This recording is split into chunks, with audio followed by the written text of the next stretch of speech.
Hi friends, നമുക്ക് നല്ല പഴുത്ത കറുത്ത പഴം നേന്ത്രപ്പഴം വെച്ചിട്ട് നല്ലൊരു അടിപൊളി ഒരു ജ്യൂസ് ഉണ്ടാക്കാം കേട്ടോ. നല്ല ടേസ്റ്റാണ്, നല്ല ഹെൽത്തുമാണ് കേട്ടോ. അപ്പോൾ ഇതുപോലെ നമുക്ക് തൊലിയൊക്കെ കളഞ്ഞിട്ട് നേരെ നമുക്കൊന്ന് കട്ട് ചെയ്തിട്ട് ഇതുപോലെ ജാറിലേക്ക് ഇട്ട് കൊടുക്കാം.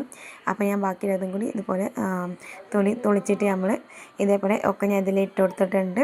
അതിലേക്ക് ഞാൻ ഏലക്ക ഇട്ട് കൊടുക്കുകയാണ്. ഏലക്കൻ്റെ കുരുവാണ് കേട്ടോ ഇതിലേക്ക് ഇട്ട് കൊടുക്കുന്നത്. ഇതുപോലെ ഈസി റെസിപ്പിക്ക് വേണ്ടിയിട്ട് എൻ്റെ ചാനൽ ഒന്ന് സബ്സ്ക്രൈബ് ചെയ്തിരിക്കണേ. കൂടെ വരുന്ന ബെല്ലൊക്കെ തൊട്ട് കൊടുത്തിട്ട് ഓൾ ഇൻ ഓപ്ഷനിൽ തൊട്ട് കൊടുക്കാൻ മറക്കരുത് കേട്ടോ. ഇനി നമുക്ക് മധുരത്തിനനുസരിച്ച് പഞ്ചസാര ഇട്ട് കൊടുക്കാം. കൂട്ടുക കുറയ്ക്കുക ഒക്കെ ചെയ്യട്ടോ. നിങ്ങളെ മധുരത്തിനനുസരിച്ച് നിങ്ങൾ ഇട്ട് കൊടുക്കുക. അപ്പോൾ ഞാൻ അത്യാവശ്യം പഞ്ചസാര ഇട്ട് കൊടുത്തിട്ടുണ്ട്. ഇനി ഞാൻ ഇതിലേക്ക് പാലാണ്, നല്ല തണുപ്പിച്ച പാലാണ്. നിങ്ങൾ കാച്ചാത്ത പാലും ഒഴിച്ചു കൊടുക്കാം, കാച്ചിയതായാലും. അതിനുശേഷം ഫ്രിഡ്ജിൽ വെച്ച് ഒന്ന് തണുപ്പിച്ചാലും കുഴപ്പമില്ല കേട്ടോ. അപ്പോൾ ഞാൻ തണുപ്പിച്ച പാൽ ഇതേപോലെ ഒന്ന് ഒഴിച്ചു കൊടുത്തിട്ട് മിക്സിയിൽ നല്ലൊന്ന് അടിച്ചെടുത്തിട്ടുണ്ട് കേട്ടോ. ഇനി ഇതിലേക്ക് ഞാൻ ഒന്നും കൂടി ഐസ് ക്യൂബ് ഇട്ട് കൊടുക്കുകയാണ്. അപ്പോൾ ഒന്നും കൂടി നല്ല ഒന്ന് തണുപ്പാവാൻ വേണ്ടിയിട്ടാണ് കേട്ടോ. അപ്പോൾ അതും കൂടി ഇട്ട് കൊടുത്തിട്ട് നല്ലോണം ഒന്ന് അടിച്ചെടുക്കാം.